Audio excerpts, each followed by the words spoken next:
Hello दोस्तों, जय श्री राम। आप सबका मेरे YouTube चैनल एग्रीकल्चर क्लास की वीडियो में स्वागत है। उम्मीद है आप सब अच्छे होंगे। तो आज अप्लाइड मैकेनिक्स की इस वीडियो में हम पढ़ने वाले हैं हमारा नेक्स्ट टॉपिक फ्रिक्शन। इससे पहले वीडियो में मैंने आपको बताया है, जिसमें मैंने आपको इंट्रोडक्शन कराया है किसका, फ्रिक्शन का, कि फ्रिक्शन क्या होता है और हमारे पास कितने टाइप्स के फ्रिक्शन फोर्सेस हैं, उसके बारे में मैंने आपको प्रीवियस वीडियो में बताया है। तो अगर आपने मेरी प्रीवियस वीडियो नहीं देखी है तो उसको जरूर देखना, लिंक जो है वो डिस्क्रिप्शन में मैंने प्लेस किया हुआ है। तो आज उससे आगे का टॉपिक पढ़ेंगे जो हमारे सिलेबस में है। मींस आज हम पढ़ने वाले हैं कि फ्रिक्शन फोर्स की कुछ इंपॉर्टेंट डेफिनेशंस होती हैं। जैसे कि फ्रिक्शन फोर्स में हमने एक दिन फॉर्मूला देखा था, F = μr। तो म्यू को हम क्या बोलते थे, कोएफिशिएंट ऑफ फ्रिक्शन। तो इस तरीके से हमारे पास कुछ छोटे छोटे इंपॉर्टेंट डेफिनेशंस हैं जो हमें पता होनी चाहिए और हमारे आगे आने वाले न्यूमेरिकल्स में उनका भी यूज होने वाला है। तो आज हम कुछ इंपॉर्टेंट डेफिनेशंस पढ़ेंगे और उससे कुछ आगे के टॉपिक भी हम देखेंगे। तो वीडियो को लास्ट तक जरूर देखना है। तो चलिए स्टार्ट करते हैं और देखते हैं कि फ्रिक्शन के हमारे नेक्स्ट इंपॉर्टेंट टॉपिक्स आज कौन कौन से होने वाले हैं। हमारा आज फर्स्ट टॉपिक है law of friction. Law of friction हम पढ़ने वाले हैं कि भाई फ्रिक्शन फोर्स को डिफाइन करने के लिए हमारे पास कौन कौन से लॉज है। लॉज मतलब क्या होता है, कुछ इंपॉर्टेंट पॉइंट्स कि फ्रिक्शन क्या होता है, आप किस तरीके से बताओगे, फ्रिक्शन किस तरीके से एक्ट होता है, किस तरीके से बताओगे, उसके लिए हमें दिया गया है लॉ ऑफ फ्रिक्शन। लेकिन मैं थोड़ा सा अगर आगे बढ़ने से पहले मुझे एक बार ये बता देता हूँ कि फ्रिक्शन क्या होता है। ठीक है, तो जो पहली बार वीडियो देख रहे हैं ताकि उनको पता चले कि फ्रिक्शन एक्चुअल में है क्या। तो फ्रिक्शन मेरे बच्चों क्या बताएंगे कि फ्रिक्शन होती है, फ्रिक्शन क्या है, it is a resisting force act between the two surfaces of the bodies when the bodies are in a motion। ठीक है, जैसे क्या मतलब हुआ कि जब भी दो बॉडी आपस में मोशन में होंगी, कौन से मोशन में होंगी, एक कौन सी ध्यान रखना, कौन सा मोशन होगा, रिलेटिव मोशन। तो when the two bodies are in a relative motion then the resisting force is acting on the surface of the two bodies, that is called friction। क्या कहलाएगा, फ्रिक्शन कहलाएगा। हिंदी में कैसे बताएंगे कि जब भी दो बॉडी आपस में एक रिलेटिव मोशन में होंगी तो मोशन में होने की वजह से उनके दोनों सरफेस के बीच में एक रेजिस्टिंग फोर्स प्रोड्यूस होती है। इस रेजिस्टिंग फोर्स को ही हम क्या बोलते हैं, फ्रिक्शन बोलते हैं। फॉर एग्जांपल जैसे हम क्या करते हैं, हम हाथों को इस तरीके से रफ करते हैं। तो रिलेटिव मोशन का मतलब क्या होता है कि एक अगर इस डायरेक्शन में जा रहा है तो दूसरा हाथ पीछे की तरफ जा रहा है, तो एक दूसरे के अपोजिट डायरेक्शन होती है, इसे बोलते हैं रिलेटिव मोशन। तो क्या हो रहा है कि जब मैं रफ कर रहा हूं हाथ को तो मेरे हाथ में दोनों सरफेस के बीच में क्या हो रही है, हीट प्रोड्यूस होती है। क्यों? क्योंकि इन दोनों सरफेस के आपस में कांटेक्ट में आने की वजह से क्या होता है, एक फोर्स जनरेट होती है जो क्या कर रही है, हाथ को आगे पीछे मूव होने से रोक रही है। इस रेजिस्टिंग फोर्स को ही हम क्या बोलते हैं, फ्रिक्शन बोलते हैं। ठीक है, बाकी मैंने डिटेल में बहुत अच्छे से बताया है, आप मेरी वीडियो में जाके जरूर देखना। अब आते हैं लॉ ऑफ फ्रिक्शन। भाई फ्रिक्शन को डिफाइन करने के लिए हमारे पास कौन कौन से लॉज है, कौन कौन से पॉइंट्स हैं। तो सबसे पहला पॉइंट क्या आता है कि जो फ्रिक्शन फोर्स होती है, और जो एक चीज में क्या करते हैं, डायग्राम बना लेते हैं, डायग्राम से अच्छे से समझ में आता है ना। तो ये हमारे पास कोई बॉडी है इस तरीके से। अब आपको पता है कि ये बॉडी है, तो बॉडी में जो वेट है वो किस तरफ लाई करता है, नीचे की तरफ। वेट हमेशा नीचे की तरफ लाई करता है ग्रेविटी के कारण, क्योंकि ये दोनों बॉडी यहाँ पर इतने पार्ट में क्या है, कांटेक्ट में है। भाई नीचे वाली सरफेस क्या है, मान लेते हैं फर्श है, टेबल है, कुछ है, ऊपर कोई बॉडी रखी है, तो ये इस जगह पर दोनों आपस में कांटेक्ट में होंगे। कांटेक्ट में होने की वजह से एक रिएक्शन फोर्स प्रोड्यूस होती है जो ऊपर की तरफ। मतलब ये बॉडी क्या करेगी, नीचे की तरफ एक फोर्स लगाएगी, किस पर, इस मेज पर, टेबल पर, और ये टेबल क्या करेगी, इस बॉडी पर ऊपर की तरफ एक फोर्स लगाएगी ताकि ये बैलेंस रहे। तो जो ऊपर की तरफ फोर्स लगाती है उसे क्या बोलते हैं, रिएक्शन फोर्स। तो इसको हमने आर से नोट किया है, क्योंकि बॉडी में मोशन मान लेता हूं कि इस डायरेक्शन में हो रहा है, ये क्या है, मोशन है। ठीक है, मैं जो फोर्स लगा रहा हूं वो किस डायरेक्शन में लगा रहा हूं, इस डायरेक्शन में लगा रहा हूं। तो जो ब्लॉक है वो किस तरफ मूव करेगा, इस तरफ। अगर ब्लॉक इस तरफ मूव कर रहा है तो सीधी सी बात है, फ्रिक्शन फोर्स जनरेट होगी कहां पर, इसके अपोजिट डायरेक्शन में। ठीक है, बात समझ में आ गई। तो पहला पॉइंट क्या कहता है, फर्स्ट पॉइंट हमारा कहता है कि जो फ्रिक्शन फोर्स होती है, फ्रिक्शन जो फोर्स होती है वो टेंजेंशियली होती है। कौन सी होती है, टेंजेंशियली। ठीक है, फ्रिक्शन फोर्स हमेशा कैसी होगी, टेंजेंशियली होगी। ये ध्यान से देखो, टेंजेंट होती है यानी कि बिल्कुल सीधी। ठीक है, कैसी है, tangentially, and opposite to the motion of the body. ठीक है, तो फर्स्ट पॉइंट हमारा क्या कहता है, कि फर्स्ट पॉइंट कहता है कि जो फ्रिक्शन फोर्स होती है वो टेंजेंशियल होती है। ठीक है, सीधी से वाले टेंजेंट वाले जो खिंचाव वाली होती है। ठीक है, टेंजेंट होती है। दूसरा, ये हमेशा अपोजिट होगी किसके, मोशन ऑफ द बॉडी के। तो अगर मोशन इस तरफ हो रहा है राइट साइड में, तो फ्रिक्शन फोर्स कैसे जाएगी, लेफ्ट साइड में जाएगी। अगर मोशन लेफ्ट साइड में हो रहा है यानी बॉडी इस तरफ आ रही है तो फ्रिक्शन फोर्स किधर जाएगी, इस तरफ। तो हमेशा अपोजिट होगी किसके, हमेशा अपोजिट होनी है जिस तरफ मोशन हो रहा होगा। तो मोशन अगर राइट है तो फ्रिक्शन फोर्स लेफ्ट लगेगी, और अगर मोशन लेफ्ट है तो फ्रिक्शन फोर्स राइट लगेगी। ठीक है, ये हमेशा याद रखेंगे। लॉ ऑफ फ्रिक्शन में सेकंड पॉइंट क्या कहता है, सेकंड पॉइंट हमारा बताता है कि जो मैग्नीट्यूड होता है, मैग्नीट्यूड, ठीक है, जो मैग्नीट्यूड होता है फ्रिक्शन फोर्स का, मैग्नीट्यूड जो होता है फ्रिक्शन फोर्स का, वो हमेशा हमेशा इक्वल होता है किसके, equal to the applied force. ठीक है, but it is self adjusted. क्या मतलब है इसका, ऑलवेज अगर नहीं भी लिखो तो कोई दिक्कत नहीं है, क्योंकि ऑलवेज लिखने से थोड़ी दिक्कत हो जाएगी और बच्चा कंट्रोवर्सी करेगा कि इक्वल ऑलवेज कैसे कर दिया, तो ऑलवेज नहीं होती है। लेकिन क्या कह रहा है, मैग्नीट्यूड समझते हो, मैग्नीट्यूड मतलब होता है नंबर, जो नंबर बताए, क्वांटिटी बताए। जैसे आप मार्केट जाते हो तो आप कहते हो कि मुझे 5 किलो चीनी, 5 केजी चीनी चाहिए, शुगर चाहिए, तो क्या करते हो आप क्वांटिटी बता रहे हो। तो मैग्नीट्यूड क्या बताता है, क्वांटिटी बताता है कि 5 न्यूटन की लगी है, 10 न्यूटन फोर्स है, 100 न्यूटन है, कितना, जो नंबर बताए।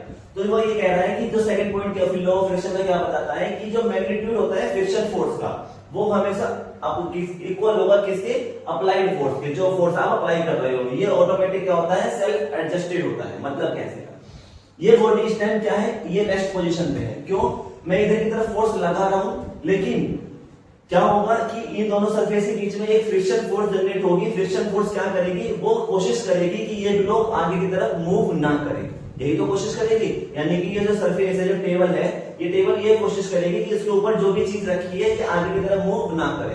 तो क्या करेगी ये टेबल एक उतनी ही फोर्स लगाएगी जितनी फोर्स हम लगा रहे हैं इस ब्लॉक को आगे की तरफ खींचने के लिए। बात समझ में आ रही है, क्या करेगा ये टेबल उतनी ही फोर्स लगाएगा कितनी, जितनी फोर्स हम लगा रहे हैं इस ब्लॉक को आगे की तरफ मूव करने के लिए। तो क्या हुआ इसका मतलब, इसका मतलब हुआ ना कि ये सेल्फ एडजस्टेड है, यानी कि ये पूरी कोशिश करता है कि पूरी कोशिश करेगा फ्रिक्शन फोर्स कि ये बॉडी में चेंज ना आने दे, बॉडी में मोशन को ना आने दे। तो इसीलिए ये जो फ्रिक्शन फोर्स होती है, ये मैग्नीट्यूड जो होता है, इसका जो क्वांटिटी होती है, ये हमेशा इक्वल होती है किसके, जो फोर्स आप अप्लाई कर रहे हो। लेकिन जैसे ही आपकी जो फोर्स है वो ज्यादा हो जाएगी तो बॉडी क्या हो जाएगी, अगली तरफ मूव कर जाएगी। बात समझ में आ गई। तो एक लिमिट तक ये कोशिश करता है कि जो बॉडी है वो कैसी रहे, स्टेशनरी पोजीशन पर रहे, उसके में मोशन ना आए। तो इसीलिए क्या होता है कि जो फ्रिक्शन फोर्स है वो किसके इक्वल रहती है, मोशन के, जो आप फोर्स अप्लाई कर रहे हो। ठीक है भाई। थर्ड पॉइंट ये कहता है कि जो फ्रिक्शन फोर्स है, फ्रिक्शन जो फोर्स है is depend on the nature of contact of surfaces। मतलब क्या है, आपको सीधी सी बात है कि मैंने आपको एग्जांपल में बताया था कि जैसे ये टेबल रखी हुई है तो टेबल की सरफेस स्मूथ नहीं होगी, क्या होगी, रफ होगी, थोड़ी सी खुरदरापन सा होगा। तो क्या होगा कि ये जो ब्लॉक है ये इसके ऊपर रखेंगे तो ये इजीली नहीं खींचेगा, है ना, थोड़ी फोर्स ज्यादा लगानी पड़ेगी। क्या होगा, इसका मतलब फ्रिक्शन फोर्स ज्यादा हो गई। क्यों, क्योंकि रफ सरफेस है। लेकिन अगर मैं मेज के ऊपर पानी डाल देता हूं, ठीक है, तो पानी डालने से क्या होगा कि ये ब्लॉक क्या है, इजीली आगे की तरफ मूव कर जाएगा। तो बात क्या हुआ क्या है कि जो सरफेस का जो कांटेक्ट हुआ है, बॉडी का जो सरफेस है और इस टेबल का जो सरफेस है, दोनों सरफेस के बीच में जो कांटेक्ट हुआ है उस पर डिपेंड कर रहा है। अगर जो सरफेस का जो कांटेक्ट हो रहा है अगर वो स्मूथ है तो बॉडी इजीली आगे की तरफ मूव कर जाएगी, और अगर रफ है तो क्या होगा, थोड़ा सा दिक्कत से, यानी कि फ्रिक्शन फोर्स ज्यादा होगी।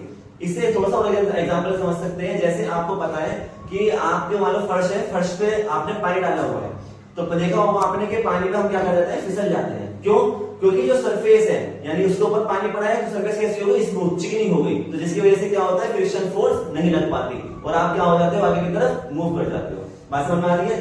तो इसका मतलब जो फ्रिक्शन फोर्स है ये सबसे ज्यादा किस पे डिपेंड करती है, कांटेक्ट ऑफ सरफेसेस। सरफेस किस तरीके से कांटेक्ट में आ रही है, रफ सरफेस होगी तो क्या होगी, फ्रिक्शन फोर्स बहुत ज्यादा होगी, और अगर स्मूथ सरफेस होगी तो फ्रिक्शन फोर्स बहुत कम होगी। तो याद रखना, जो खुरदरीपन चीज जैसे खुरदरापन कह सकते हैं, या फिर थोड़ी सी रफ सरफेस जो होती है उनमें फ्रिक्शन फोर्स ज्यादा होती है। जैसे मट्टी पे आप चलते हो तो मट्टी पे आपको थोड़ा सा फोर्स ज्यादा लगानी पड़ती है, और अगर आप फर्श पे चलते हो तो फोर्स कम लगानी पड़ती है। बात समझ रहे हो, यानी फ्रिक्शन फोर्स पे डिपेंड कर रही है। नेक्स्ट पॉइंट आता है फोर्थ पॉइंट।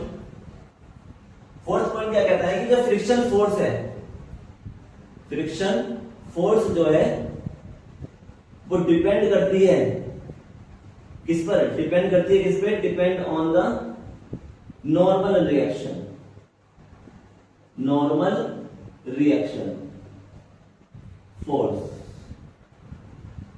ठीक है, मतलब क्या है, जो फ्रिक्शन फोर्स है वो किस पे डिपेंड कर रही है, नॉर्मल रिएक्शन पे। नॉर्मल रिएक्शन मतलब क्या था, ये यानी कि बॉडी जब नीचे की तरफ फोर्स लगा रही है W, तो क्या करती है, टेबल की ऊपर की तरफ एक फोर्स लगाएगी, इसे कहते हैं नॉर्मल रिएक्शन या रिएक्शन फोर्स R। तो इसलिए फ्रिक्शन फोर्स जो है वो किस पे डिपेंड करती है, नॉर्मल रिएक्शन पे डिपेंड करती है। तो इसलिए यहां से अब एक फॉर्मूला आने वाला है, क्या, उसको ध्यान से समझेंगे, जैसे कि फ्रिक्शन फोर्स डायरेक्टली प्रोपोर्शनल होती है किसके, R के। ठीक है, डायरेक्टली प्रोपोर्शनल होती है R के। अब आपको पता है कि जब भी हम प्रोपोर्शनल का साइन हटाते हैं तो हम क्या करते हैं, कोई कांस्टेंट ऐड करते हैं, क्योंकि ऐसे तो इसको हटा नहीं सकते। तो मैंने क्या करा, इस साइन को हटाया, इक्वल टू का साइन लिया, इक्वल टू का साइन लिया है तो इसलिए हमें एक कांस्टेंट लेना पड़ेगा। क्या लिया मैंने, म्यू, और साथ में क्या आ गया, R। तो ये हमारा फॉर्मूला है किसका, फ्रिक्शन फोर्स का। तो मैंने आपको बताया था कैसे आएगा, तो इसलिए मैंने यहां बताना था, इसलिए उस टाइम पर नहीं बताया था आपको इंट्रोडक्शन वीडियो में। तो कैसे आता है कि फ्रिक्शन फोर्स डायरेक्टली प्रोपोर्शनल होती है किसके, रिएक्शन फोर्स के। इस कांस्टेंट को, इसको प्रोपोर्शनल साइन को हटाने के लिए क्या करते हैं, इक्वल टू का साइन लगाया, लेकिन एक कांस्टेंट ऐड करते हैं। तो यहां पर F इक्वल टू क्या है, फ्रिक्शनल या फ्रिक्शन फोर्स। ठीक है, कुछ बुक में फ्रिक्शनल फोर्स लिखा है। म्यू इक्वल टू क्या है, coefficient of friction, coefficient of friction. ठीक है, और R इक्वल टू क्या है हमारे पास, नॉर्मल रिएक्शन, नॉर्मल रिएक्शन। ठीक है बच्चों, तो ये हमारा क्या कहलाता है, लॉ ऑफ फोर्सेस कहलाता है। तो आपके पेपर में लगभग 2 या 5 मार्क्स में आएगा, लॉ ऑफ फ्रिक्शन आ सकता है कि लॉ बताओ, लॉ ऑफ फ्रिक्शन क्या है, और अंडरस्टैंड आएगा लॉ ऑफ फ्रिक्शन। तो आपको छोटा डायग्राम बनाना है और उसमें यह बताना है कि जो फ्रिक्शन फोर्स होती है वो किन किन चीजों पे डिपेंड करती है या कैसे उसको जनरेट करते हैं। तो हमेशा पहला पॉइंट क्या है कि फ्रिक्शन फोर्स जो होती है वो टेंजेंशियली होती है। ठीक है, टेंजेंट होती है हमेशा, यानी कि अगर मोशन इस डायरेक्शन में है तो फ्रिक्शन फोर्स अपोजिट डायरेक्शन में होगी। टेंजेंट फोर्स का मतलब होता है जब दो फोर्सेस आपस में एक दूसरे के अपोजिट हो।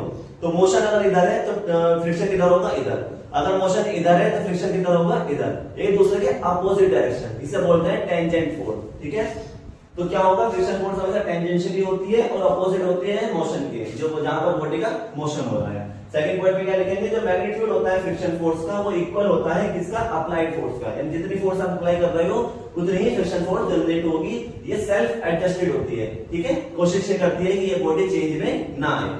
थर्ड पॉइंट क्या लिखते हैं कि फ्रिक्शन फोर्स जो है वो डिपेंड होती है, किस पर डिपेंड करती है, सरफेस ऑफ कांटेक्ट। किस तरीके की सरफेस से के साथ उसका कांटेक्ट हो रहा है। अगर रफ सरफेस के साथ कांटेक्ट हो रहा है तो फ्रिक्शन फोर्स ज्यादा होगी, और अगर स्मूथ सरफेस के साथ कांटेक्ट हो रहा है तो फ्रिक्शन फोर्स बहुत कम होगी, जैसे मैंने पानी का एग्जांपल बताया।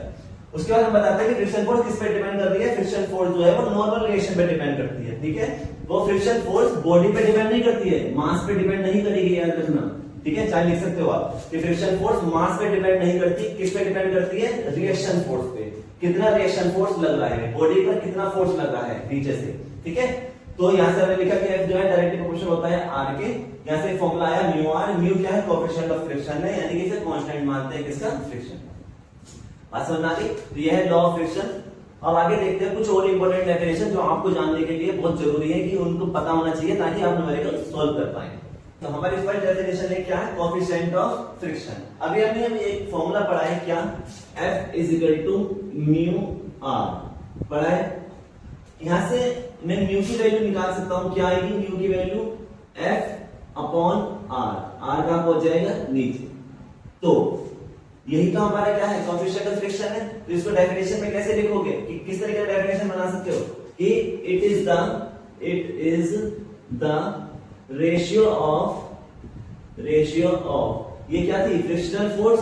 तो ratio of frictional force frictional force या फिर limiting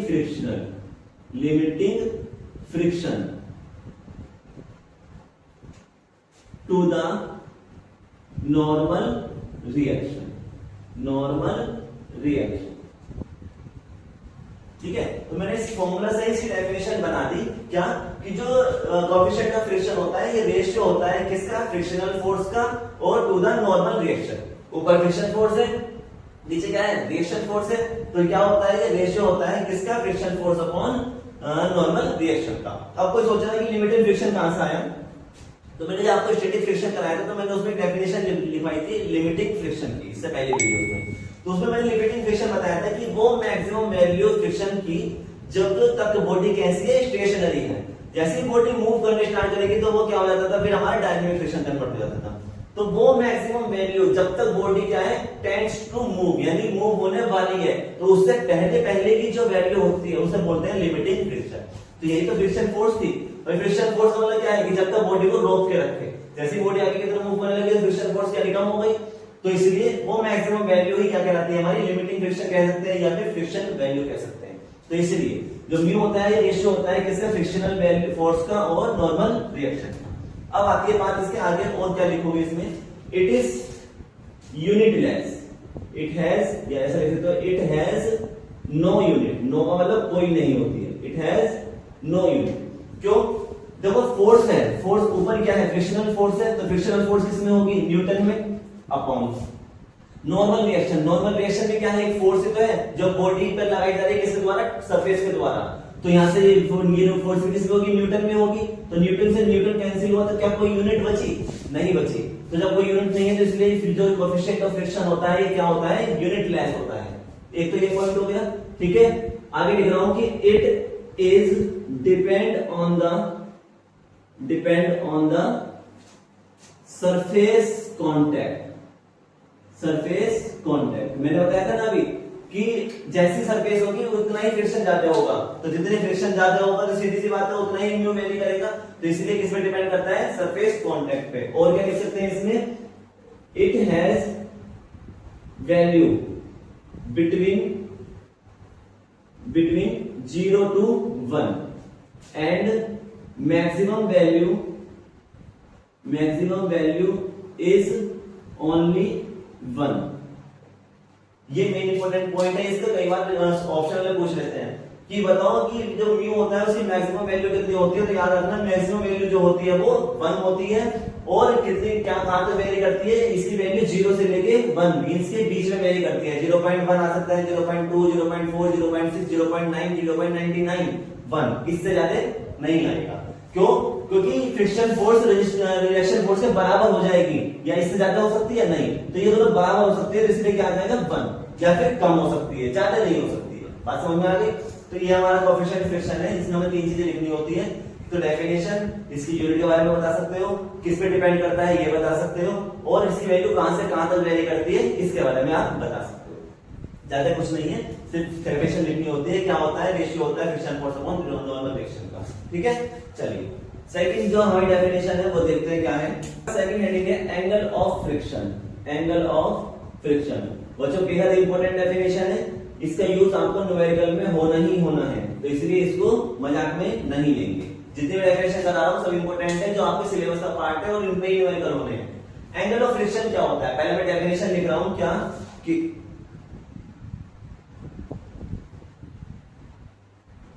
the angle between the resultant and normal reaction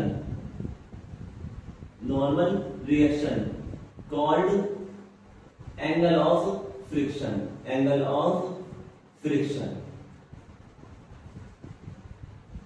ठीक है, डेफिनेशन हमने लिख दी है। इट इज डिनोटेड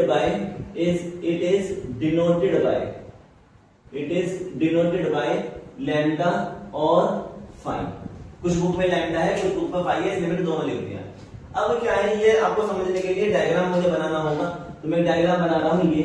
ठीक है, इस तरीके से ये कोई बॉडी है, इस बॉडी का जो है वेट कहाँ लाई कर रहा है, नीचे की तरफ, तो सीधी सी बात है रिएक्शन फोर्स किस तरफ लाई करेगी, इसके ऊपर की तरफ। बार बार बताइए मैंने, यानी कि ये जो सरफेस है, ये सरफेस क्या करेगी, ऊपर की तरफ एक फोर्स लगाएगी, किस पर, इस बॉडी पर। अब इसके इन दोनों बॉडी का मान लेते हैं कि जो रिजल्टेंट है वो रिजल्टेंट कहाँ जा रहा है, इस तरफ। ये क्या है, रिजल्टेंट, ठीक है। यानी रिजल्टेंट मैंने आपको बताया पहले भी कि बॉडी पर क्या इफेक्ट पड़ रहा है, जो भी हम फोर्स लगा रहे हैं उसका, उसे क्या कहते हैं, रिजल्टेंट कहते हैं। तो हमने क्या कहा है कि एंगल ऑफ फ्रिक्शन क्या होता है, एंगल ऑफ फ्रिक्शन होता है कि जो एंगल होता है किसके बीच में, रिजल्टेंट, यानी ये जो रिजल्टेंट है इस और नॉर्मल रिएक्शन के बीच में, यानी angle between the resultant and the normal reaction is called angle of friction. इन दोनों के बीच के एंगल को ही क्या बोलते हैं, हम एंगल ऑफ फ्रिक्शन बोलते हैं, जिसे किससे डिनोट करते हैं, लैम्डा से या फिर फाई से। ठीक है, बात समझ में आ गई। तो ये बहुत इंपॉर्टेंट चीज है, इसको याद रखना है हमेशा, क्या कि जो एंगल ऑफ फ्रिक्शन होता है ये एंगल होता है किस किस के बीच में, एक तो रिजल्टेंट और नॉर्मल रिएक्शन या रिएक्शन फोर्स के बीच में। इसके लिए फॉर्मूला है क्या कि tan lambda is equal to होता है म्यू। ये आप फॉर्मूला याद रखेंगे, छोटा सा फॉर्मूला दे रहा हूं, कुछ ज्यादा बहुत बड़ी चीज नहीं है, क्या कि tan lambda is equal to क्या होता है, म्यू। और अगर आप अलग अलग बुक्स है, मतलब कुछ अलग अलग बुक में पढ़ रहे हैं तो कुछ में लिखा होगा tan फाई, तो tan phi is equal to भी कितना होता है, म्यू, क्योंकि फाई से भी डिनोट कर सकते हैं और लैम्डा से भी। तो अगर लैम्डा से डिनोट हुआ है बुक में तो लैम्डा से करेंगे, क्वेश्चन अगर हो सकता है फाई से डिनोट कर देते तो फाई, मतलब हमें तो सिर्फ एंगल से मतलब है। तो अगर आपके सामने कोई भी रिजल्टेंट और रिएक्शन के फोर्स के बीच में कुछ भी एंगल दिया गया है तो समझ लेना वो क्या दिया गया है, angle of friction. Angle of friction क्या होता है, एंगल होता है किस किस के बीच में, रिजल्टेंट फोर्स और नॉर्मल रिएक्शन फोर्स के बीच में। इसे किससे डिनोट करते हैं, लैम्डा से। फॉर्मूला क्या होता है, tan lambda is equal to mu. ठीक है, क्लियर है, छोटा सा टॉपिक है। चलिए आगे देखिए, हमारे पास टॉपिक क्या, एंगल ऑफ रिपोज। क्या बोलते हैं इसको, एंगल ऑफ रिपोज। इंपॉर्टेंट है, क्यों, क्योंकि इसका भी हम आगे जाके यूज करने वाले हैं जब हम न्यूमेरिकल सॉल्व करेंगे। एंगल ऑफ रिपोज क्या होता है कि ये मैक्सिमम एंगल होता है किसका, inclination of the plane at which the body remains in equilibrium under the action of friction only. It is denoted by lambda, alpha और थीटा। अभी समझ में नहीं आया, अब आएगा। कैसे, मैं मान लेता हूं कि क्या है कि कोई बॉडी है, ठीक है, जैसे, और किस पर रखी हुई है, इंक्लाइंड सरफेस पर रखी हुई है। ये कोई इंक्लाइंड सरफेस है और इसके ऊपर हमने क्या करा है, एक बॉडी को इस तरीके से रख दिया है, जिसका वेट किस तरफ लाई करेगा, इस तरफ। ये क्या कहलाएगा, इसका वेट, है ना। और क्योंकि देखो बॉडी जो है, याद रखना, नॉर्मल रिएक्शन कैसे लगेगी, ये है बॉडी कैसे रखी हुई है, बिल्कुल सीधे रखी हुई है। तो जो रिएक्शन फोर्स निकलती है वो सरफेस से जाती है बिल्कुल सीधे। तो सरफेस जैसे कहां है, यहां पर है, तो सरफेस से बिल्कुल सीधे जाएगी ऐसे, इसलिए रिएक्शन फोर्स कहां आएगी, ऐसे आनी है। ध्यान रखना इस चीज का। ऐसा नहीं है कि अगर W हमने यहां दिखाया है तो रिएक्शन फोर्स को हम ऐसे दिखाएंगे, यहां से इस तरीके से नहीं। रिएक्शन फोर्स जो होती है वो हमेशा सरफेस के अकॉर्डिंग बनाई जाती है। तो सरफेस कहां पर है, इसकी ऐसे है, तो रिएक्शन फोर्स कैसे जाएगी, बिल्कुल सीधे जाएगी, बिल्कुल सरफेस पर, बॉडी पर। ठीक है, बात समझ पा रहे हो। जैसे मैंने यहाँ बॉडी बनाई थी, ये तो बॉडी कैसे रखी हुई है, बिल्कुल सीधे रखी हुई है, तो सरफेस क्योंकि बिल्कुल सीधे है, बॉडी सीधी है, तो बिल्कुल ऐसे जानी थी फोर्स। तो वही चीज यहाँ पे की है।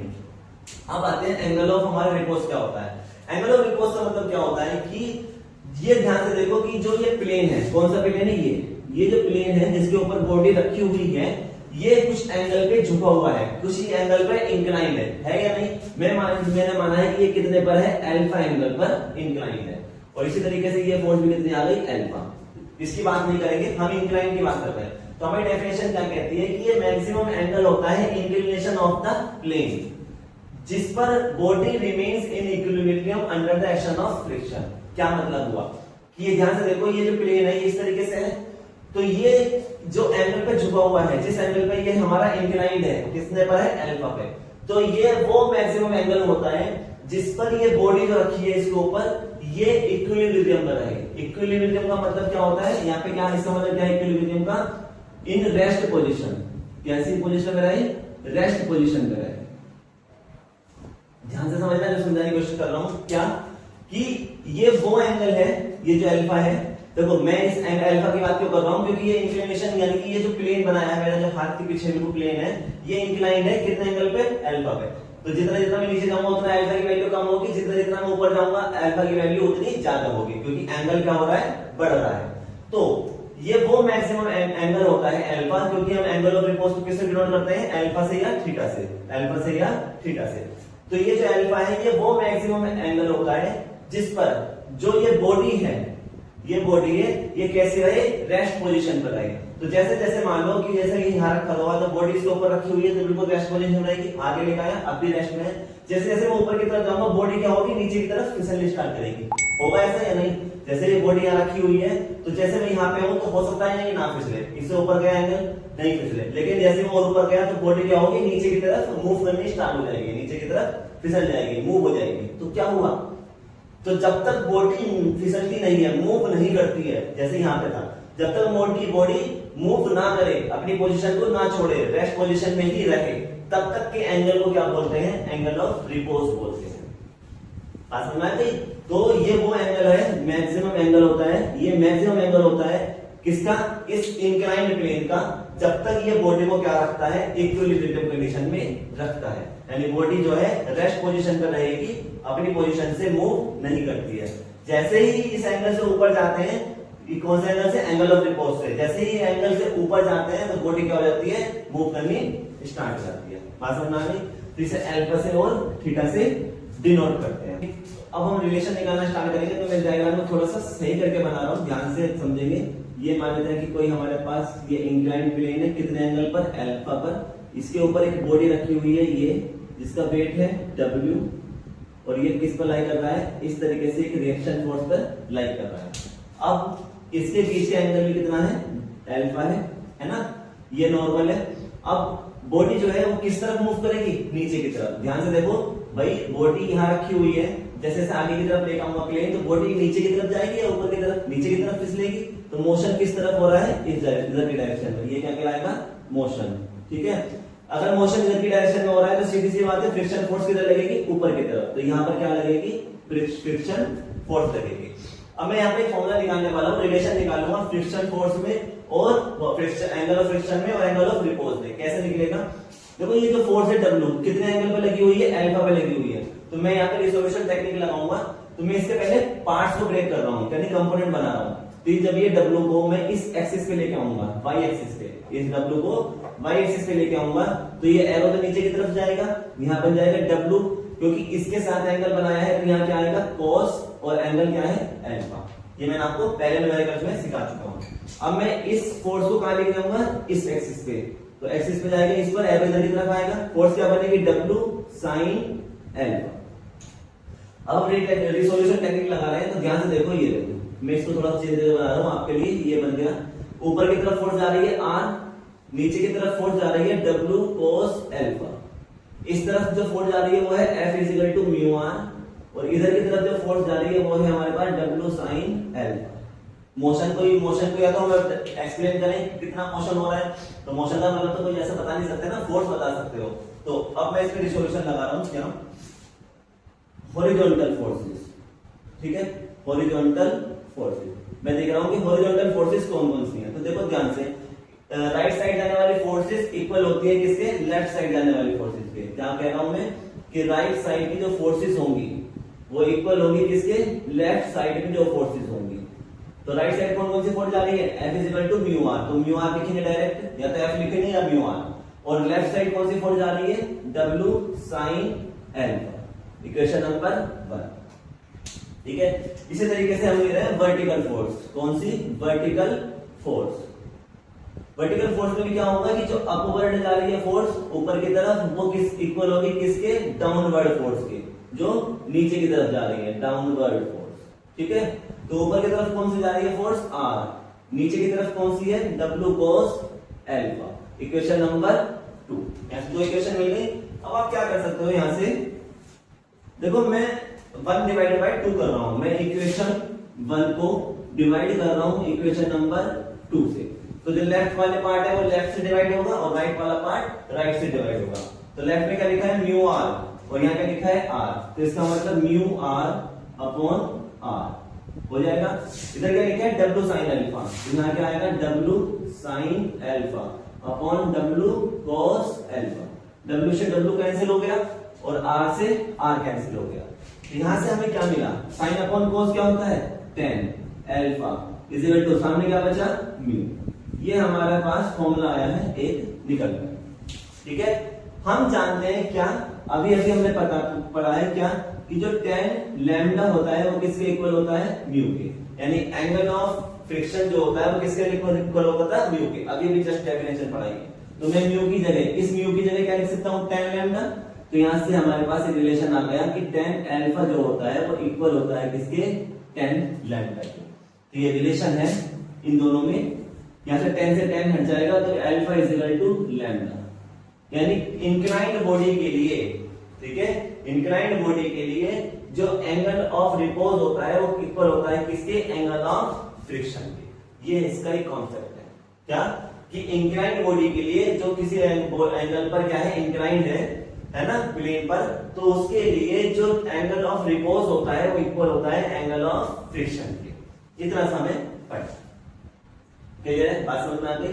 और कुछ नहीं है, छोटी छोटी ये 3-4 डेफिनेशन है जो आपको याद करनी है और इनका हमें न्यूमेरिकल में यूज भी होना है, ठीक है। तो हमने आज सीखा है कि लॉ ऑफ फ्रिक्शन क्या है, यानी फ्रिक्शन को जनरेट करने के लिए या उसको दिखाने के लिए अपनी बुक्स पर, ठीक है, या फिर उसको एग्जीक्यूट करने के लिए हमारे पास कितने तरीके के पॉइंट्स हैं, क्या उसके लॉज है, उसके बारे में आज मैंने बताया है कि फ्रिक्शन को कैसे जनरेट करते हैं, कैसे उसको हम फाइंड आउट करते हैं। दूसरी चीज हमने सीखी है कुछ इंपोर्टेंट डेफिनेशन, इसमें हमने सीखा है कि कौन एंगल ऑफ फ्रिक्शन क्या होता है, एंगल ऑफ रिपोज क्या होता है, और उसके अलावा हमने क्रिटिकल एंगल, हाँ एक चीज और है कि एंगल ऑफ रिपोज को ही बच्चों क्या बोलते हैं, क्रिटिकल एंगल भी बोलते हैं। ये याद रखना, मैं बताने से भूल गया। तो एंगल ऑफ रिपोज को क्या बोलते हैं, क्रिटिकल एंगल भी बोलते हैं। तो मैंने आज कुछ इंपोर्टेंट डेफिनेशन भी कराई जो आपके न्यूमेरिकल में यूज होने वाली है, ठीक है।